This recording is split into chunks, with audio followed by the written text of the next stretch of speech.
Hi hello welcome back to my YouTube channel. ನನ್ನ ತಮ್ನೈಲಲ್ಲಿ ಇವತ್ತಿನ ಯಾವ ರೆಸಿಪಿ ಮಾಡಿದ್ದೀನಿ ಅನ್ನೋದನ್ನ ನೀವು ಗೆಸ್ ಮಾಡಿರ್ತೀರಾ ಅಂತ ಅಂದ್ಕೊಂಡಿದ್ದೀನಿ. ನಾನಿವತ್ತು ಮಾಡಿರೋದು ಮಶ್ರೂಮ್ ಬಿರಿಯಾನಿ. ಯಾವ ರೀತಿ ಮಾಡಿದೆ, ಯಾವ ರೀತಿ ಬಂತು ಅನ್ನೋದನ್ನ ನಾನು ನಿಮಗೆ ಸ್ಟೆಪ್ ಬೈ ಸ್ಟೆಪ್ ಹೇಳ್ಕೊಡ್ತೀನಿ. ಆ್ಯಂಡ್ ಇನ್ನೂ ಯಾರೆಲ್ಲ ನನ್ನ ಚಾನಲ್ಗೆ ಸಬ್ಸ್ಕ್ರೈಬ್ ಆಗಿಲ್ಲ, ಈಗಲೇ ಸಬ್ಸ್ಕ್ರೈಬ್ ಆಗಿ ಹಾಗೆ ಲೈಕ್ ಶೇರ್ ಕಮೆಂಟ್ ಕೂಡ ಮಾಡಿ ಅಂತ ಹೇಳ್ತಾ ಬನ್ನಿ ಮಾಡೋಣ. ಯಾವ ರೀತಿ ಮಾಡಿದೆ ಅನ್ನೋದನ್ನು ನಾನು ನಿಮಗೆ ತೋರಿಸ್ಕೊಡ್ತೀನಿ.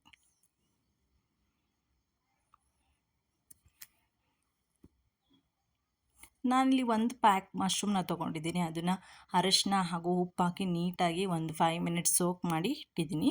ಅದರಲ್ಲಿ ಅಂಟ್ಕೊಂಡಿರೋ ಮಣ್ಣೆಲ್ಲ ಬಿಟ್ಕೊಳ್ಳಿ ಅಂತ ನೀಟಾಗಿ ತೊಳ್ಕೊಂಬಿಟ್ಟು ನಾನು ಇದನ್ನು 4 ಸ್ಲೈಸಸ್ ಆಗಿ ಕಟ್ ಮಾಡಿ ಎತ್ತಿಟ್ಕೊಂಡಿದ್ದೀನಿ. ಈ ರೀತಿ ಕಟ್ ಮಾಡಿ ಎತ್ತಿಟ್ಕೊಂಡಿದ್ದೀನಿ. ಆ್ಯಂಡ್ ನಾನಿಲ್ಲಿ 3 ಟೊಮ್ಯಾಟೊ ಆ್ಯಂಡ್ 3 ಈರುಳ್ಳಿ ಆ್ಯಂಡ್ 1 ಕ್ಯಾಪ್ಸಿಕಮ್ನ ನಾನು ಚಿಕ್ಕದಾಗಿ ಹೆಚ್ಚಿ ಎತ್ತಿಟ್ಕೊಂಡಿದ್ದೀನಿ. ದಾಸವಾಳ ಈಗ ಫ್ರೆಶ್ಶಾಗಿ ಕಿತ್ಕೊಂಡು ಬಂದು ಇಟ್ಟಿದ್ದೆ, ನೋಡ್ಲಿಕ್ಕೆ ತುಂಬ ಚೆನ್ನಾಗಿ ಕಾಣಿಸ್ತಿತ್ತು, ಅದಕ್ಕೆ ಕ್ಯಾಪ್ಚರ್ ಮಾಡಿದೆ.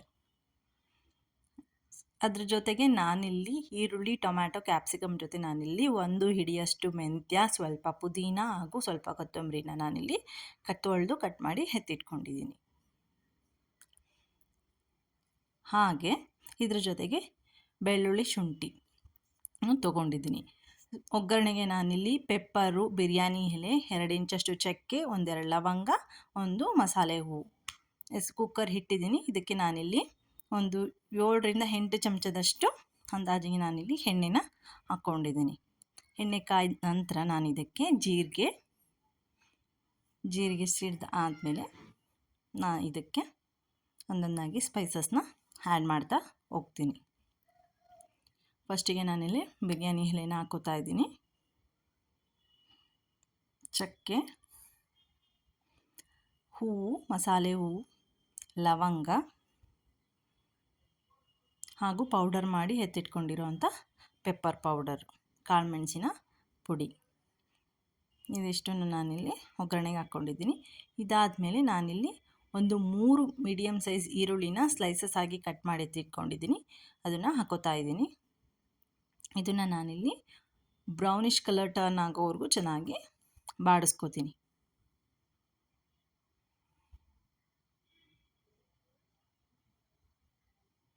ಮಶ್ರೂಮ್ ಒಂದು ಹೆಲ್ತಿ ಒಂದು ಫುಡ್ ಅಂತಲೇ ಹೇಳ್ಬೋದು ಮಶ್ರೂಮ್ ತಿನ್ನೋದ್ರಿಂದ.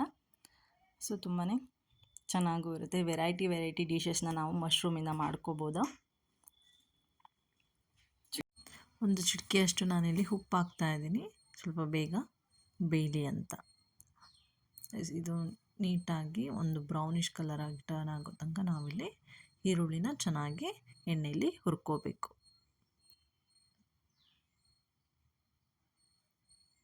ಇದು ಆದ ನಂತರ ಸ್ವಲ್ಪ ಕಲರ್ ಟರ್ನ್ ಆದಮೇಲೆ ನಾನು ಇದಕ್ಕೆ ಮೆಂತ್ಯ ಸೊಪ್ಪನ್ನ ಹಾಕೋತಾ ಇದ್ದೀನಿ. ತೊಳೆದು ನೀಟಾಗಿ ಹೆಚ್ಚಿ ಇಟ್ಕೊಂಡಿರೋ ಅಂಥ 1 ಹಿಡಿಯಷ್ಟು ಮೆಂತ್ಯ ಸೊಪ್ಪು ಹಾಗೂ ಸ್ವಲ್ಪ ಪುದೀನಾನ ಹಾಕೋತಾ ಇದ್ದೀನಿ. ಇದನ್ನು ಹಾಕಿ ಚೆನ್ನಾಗಿ ನಾವಿಲ್ಲಿ ಬಾಡಿಸ್ಕೋಬೇಕು.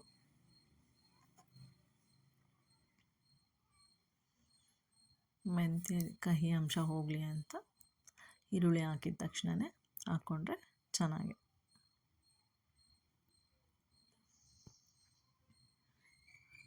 ಇದು ನೀಟಾಗಿ ಆದಮೇಲೆ ಈರುಳ್ಳಿ, ಮೆಂತ್ಯ ಹಾಗೂ ಪುದೀನ ನೀಟಾಗಿ ಬೆಂದಾದಮೇಲೆ ನಾನು ಇದಕ್ಕೆ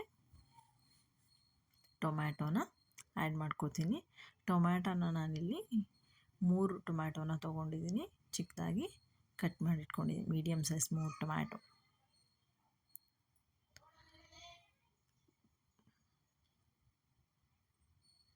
ಇದನ್ನು ಸಹ ನೀಟಾಗಿ ಬಾಡಿಸ್ಕೋಬೇಕು.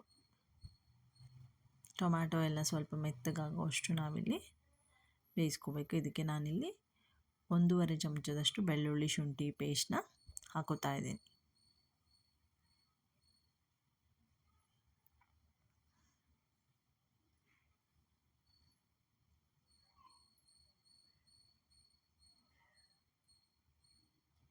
ಬೆಳ್ಳುಳ್ಳಿ ಶುಂಠಿ ಪೇಸ್ಟ್ ತಳಕ್ಕೆ ಹಿಡಿದಿರೋ ಹಾಗೆ ನಾವು ನೋಡ್ಕೋಬೇಕು.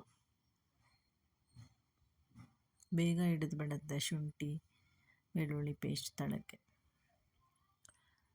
ಸ್ವಲ್ಪ ಮೆತ್ತಗಾಗಲಿ ಟೊಮ್ಯಾಟೊ ಅಂತ ನಾನಿಲ್ಲಿ ಒಂದೆರಡು ಕಾಳು ಕಲ್ಲುಪ್ಪನ್ನ ಹಾಕೋತಾ ಇದ್ದೀನಿ.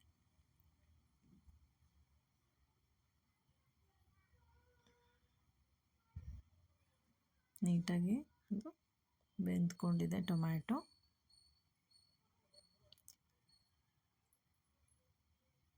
ಇದಕ್ಕೆ ನಾನಿವಾಗ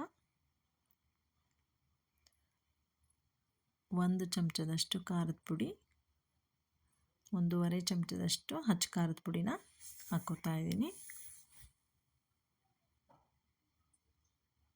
ಧನಿಯಾ ಪುಡಿ 2 ಚಮಚ,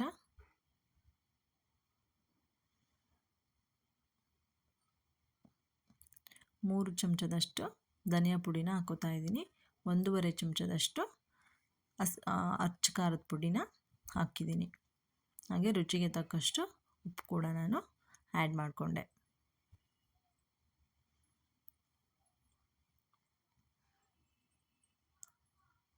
ನೋಡಿ, ಅದು ಹಸಿ ಶುಂಠಿ ಬೆಳ್ಳುಳ್ಳಿ ಪೇಸ್ಟು ತಳಕ್ಕೆ ಹಿಡಿದ್ಬಿಡುತ್ತೆ. ಸ್ವಲ್ಪ ಲೋ ಫ್ಲೇಮಲ್ಲಿ ಇಟ್ಕೊಂಡು ನಾವೀಗ ಕುಕ್ ಮಾಡ್ಕೋಬೇಕಾಗತ್ತೆ, ಇಲ್ಲಾಂದರೆ ಬೇಗ ಹಿಡಿದು ಬಿಡುತ್ತೆ. ಕ್ಯಾಪ್ಸಿಕಮ್ನ ನಾನಿಲ್ಲಿ 1 ಫುಲ್ ಕ್ಯಾಪ್ಸಿಕಮ್, ಮೀಡಿಯಮ್ ಸೈಜಿಂದು ಕ್ಯಾಪ್ಸಿಕಮ್ ತೊಗೊಂಡಿದ್ನಲ್ಲ, ಅದನ್ನು ನಾನಿವಾಗ ಹಾಕೋತಾ ಇದ್ದೀನಿ. ಈಗ ನಾನು ಇದಕ್ಕೆ 1 ಪ್ಯಾಕ್ ಫುಲ್ ತೊಗೊಂಡಿರುವಂಥ ಮಶ್ರೂಮ್ನ, ಕಟ್ ಮಾಡಿ ಎತ್ತಿಟ್ಕೊಂಡಿರೋ ಮಶ್ರೂಮ್ನ ನಾನಿಲ್ಲಿ ಆ್ಯಡ್ ಮಾಡ್ತಾ ಇದ್ದೀನಿ. ತುಂಬಾ ಟೇಸ್ಟಿಯಾಗಿರುತ್ತೆ. ಆ್ಯಂಡ್ ಮಶ್ರೂಮ್ ತಿನ್ನೋದ್ರಿಂದ ಹೆಲ್ತಿಗೆ ತುಂಬಾ ಒಳ್ಳೆಯದು.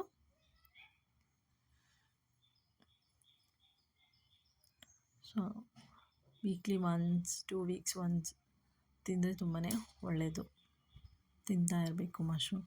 ತುಂಬಾ ವೆರೈಟೀಸ್ ಆಫ್ ಡಿಶಸ್ನ ನಾವು ಈ ಮಶ್ರೂಮಿಂದ ಮಾಡ್ಬೋದು. ನಾನು ಕೂಡ ನಿಮ್ಮ ಜೊತೆ ಶೇರ್ ಮಾಡ್ತಾ ಇರ್ತೀನಿ ಏನೇನೆಲ್ಲ ನಾನು ಮಶ್ರೂಮಿಂದ ನಮ್ಮ ಮನೆಯಲ್ಲಿ ರೆಸಿಪೀಸ್ನ ಮಾಡ್ತೀನಿ ಅಂತ. ನಾನಿಲ್ಲಿ 1/4 ಕಪ್ಪಷ್ಟು ಮೊಸರನ್ನ ಆ್ಯಡ್ ಮಾಡ್ತಾ ಇದ್ದೀನಿ. ತುಂಬಾ ದಿನ ಆಗೋಯಿತು ವೀಡಿಯೋಸ್ನ ಅಪ್ಲೋಡ್ ಮಾಡೋಕ್ಕಾಗಿರಲಿಲ್ಲ. ಸ್ವಲ್ಪ ಬ್ಯುಸಿ ಇರೋ ಕಾರಣ ಸ್ಕೂಲಿಗೆ ಜಾಯಿನ್ ಮಾಡಿಸಿ ಹೊಸ ಸ್ಕೂಲಿಗೆ ಅಡ್ಜಸ್ಟ್ ಮಾಡು ಇದರಲ್ಲಿ ಬ್ಯುಸಿ ಆಗಿಬಿಟ್ಟಿದೆ. ಸೊ ಇನ್ಮೇಲಿಂದ ರೆಗ್ಯುಲರಾಗಿ ವೀಡಿಯೋಸ್ ಬರ್ತಾ ಇರುತ್ತೆ. ನಾವಿಲ್ಲಿ ಮೊಸರು ಹಾಕಿ ನೀಟಾಗಿ ಸ್ಟಿರ್ ಮಾಡಿದ ಮೇಲೆ ಸ್ವಲ್ಪ ಕುದಿಲಿಕ್ಕೆ ಬಿಡಬೇಕು. ಅದರಲ್ಲಿ ಎಣ್ಣೆ ಅಂಶ ಎಲ್ಲ ನೀಟಾಗಿ ಬಿಟ್ಕೊಳ್ಳುತ್ತೆ.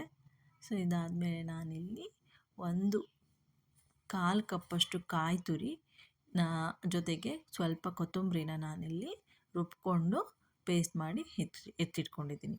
1/4 ಕಪ್ಪಷ್ಟು ಹಸಿ ಕಾಯಿ ತುರಿನ ನಾನು ತೊಗೊಂಡು ಅದನ್ನು ರುಬ್ಕೊಂಡಿದ್ದೀನಿ ಕೊತ್ತಂಬರಿ ಜೊತೆಗೆ. ಅದನ್ನು ಕೂಡ ನಾನಿಲ್ಲಿ ಹಾಕೋತಾ ಇದ್ದೀನಿ.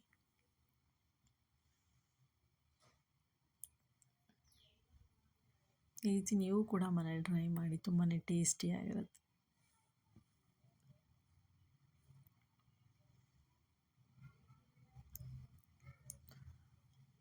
ಒಣ ತಿನ್ನೋಕ್ಕಿಂತ ಸ್ವಲ್ಪ ಗ್ರೇವಿಶ್ ಆಗಿದ್ದರೆ ತುಂಬಾ ಚೆನ್ನಾಗಿರುತ್ತೆ ಟೇಸ್ಟ್.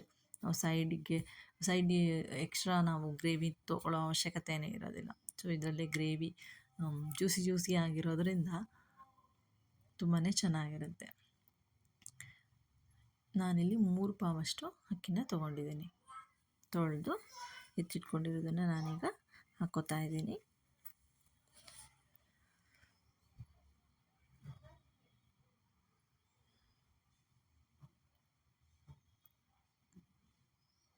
ಹಾಕಿದ ನಂತರ ನಾನು ಇದನ್ನು ಚೆನ್ನಾಗಿ ಮಿಕ್ಸ್ ಕೊಡ್ತೀನಿ. ನೀಟಾಗಿ ಮಸಾಲೆ ಎಲ್ಲ ಮೇಲೆ ಕೆಳಗೆ ಸ್ಪ್ರೆಡ್ ಆಗೋ ರೀತಿ ನಾನೀಗ ಮಿಕ್ಸ್ ಮಾಡ್ಕೋತಾ ಇದ್ದೀನಿ ಅಕ್ಕಿನ.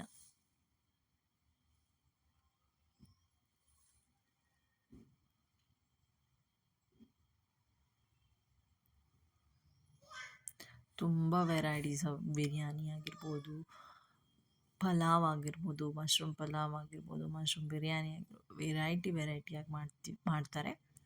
ನಾನು ಯಾವ ರೀತಿ ಮಾಡ್ತೀನಿ, ನಾನು ಸುಮಾರು ಒಂದು 3ರಿಂದ 4 ವೆರೈಟಿಯಾಗಿ ಮಾಡ್ತೀನಿ. ಅದರಲ್ಲಿ ಇದು ಕೂಡ ಒಂದು ಟೈಪ್ ಆಫ್ ಮಶ್ರೂಮ್ ಬಿರಿಯಾನಿ ಅಂತ ಹೇಳ್ತೀನಿ. ಆ್ಯಂಡ್ ನಾನು ನೆಕ್ಸ್ಟ್ ಯಾವ ರೀತಿ ಮಾಡ್ತೀನಿ ಅನ್ನೋದನ್ನು ಕೂಡ ನಾನು ನಿಮ್ಮ ಜೊತೆ ಶೇರ್ ಮಾಡ್ಕೋತೀನಿ. ನಾನಿಲ್ಲಿ 3 ಪಾವಿಗೆ 1:2 ಲೆಕ್ಕದಲ್ಲಿ ಈಗ 6 ಲೋಟ ತಗೋಬೇಕು. ನಾನೀಗ 5.5 ಲೋಟದಷ್ಟು ನಾನಿಲ್ಲಿ ನೀರನ್ನ ಆ್ಯಡ್ ಮಾಡ್ಕೊಂಡಿದ್ದೀನಿ. ಮೊಸರು ಎಲ್ಲ ಹಾಕಿರೋದ್ರಿಂದ, ಹಾಗೆ ಮಶ್ರೂಮಲ್ಲೂ ಕೂಡ ನೀರು ಬಿಟ್ಕೊಳ್ಳೋದ್ರಿಂದ ನಾನಿಲ್ಲಿ 5.5 ಲೋಟದಷ್ಟು ನಾನು ನೀರನ್ನ ಹಾಕ್ಕೊಂಡಿದ್ದೀನಿ. ಹಾಕ್ಕೊಂಡು ಚೆನ್ನಾಗಿ ಮೇಲಿಂದ ಕೆಳಗೆ ಮಿಕ್ಸ್ ಮಾಡಿದ ನಂತರ ನಾನು ಸ್ವಲ್ಪ ಹೊತ್ತು ಕುದಿಲಿಕ್ಕೆ ಬಿಡ್ತೀನಿ. ಸ್ವಲ್ಪ ಹೊತ್ತು ಆದಮೇಲೆ ನಾನು ಲಿಡ್ನ ಕ್ಲೋಸ್ ಮಾಡ್ತೀನಿ. ಸ್ವಲ್ಪ ಹೊರಗಡೆನೇ ಬಾಯ್ಲ್ ಆದರೆ ಚೆನ್ನಾಗಿರುತ್ತೆ ಲಿಡ್ ಕ್ಲೋಸ್ ಮಾಡೋಕ್ಕಿಂತ ಮುಂಚೆ.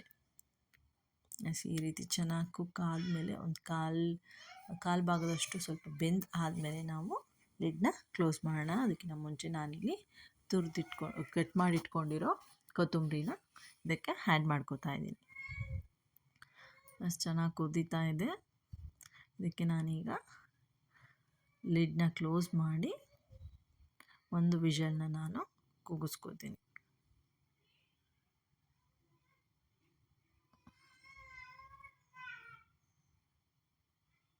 ಒಂದು ವಿಷಲ್ನ ಕೂಗಿಸ್ಕೊಂಡು ರೆಡಿಯಾಗಿದೆ. ನೀವು ನೋಡ್ಬೋದು ಎಷ್ಟು ಬ್ಯೂಟಿಫುಲ್ಲಾಗಿ ಕಾಣಿಸ್ತಾ ಇದೆ. ಇದಕ್ಕೆ ಮೇಲೆ ಸ್ವಲ್ಪ ಕೊತ್ತಂಬರಿನ ಉದುರಿಸ್ಬಿಟ್ಟು ನಾವು ನೀಟಾಗಿ ಒಂದು ಮಿಕ್ಸ್ನ ಮಾಡ್ಕೊಳ್ಳೋಣ.